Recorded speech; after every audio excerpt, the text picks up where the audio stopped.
This lecture is for Visual Literacy 04A.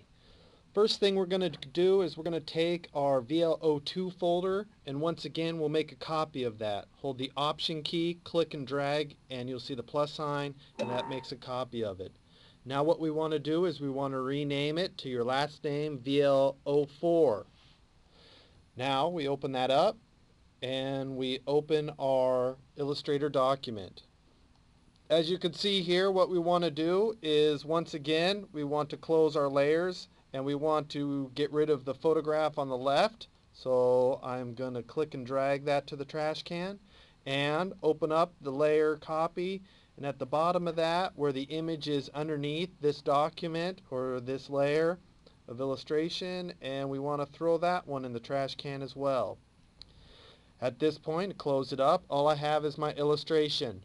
We want to save this as an EPS file, so we go File, Save As, and under Format we want to say Illustrator EPS. It automatically does .eps. We want to save it in our Lake vl04 folder or your last name folder, and we press Save. New window comes up, press OK. And at this point we have our EPS file in our vl03 folder. So I'm going to close this document out.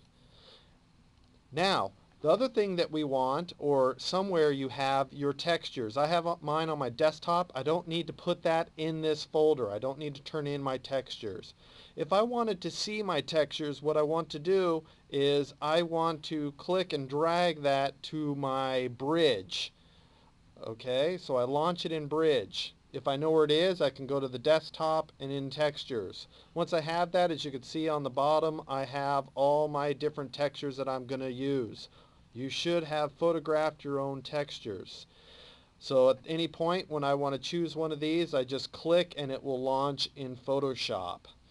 At this point, I have my textures from Bridge so I can see the thumbnails, and now what I want to do is I will close this window out and I will open my EPS file in Photoshop.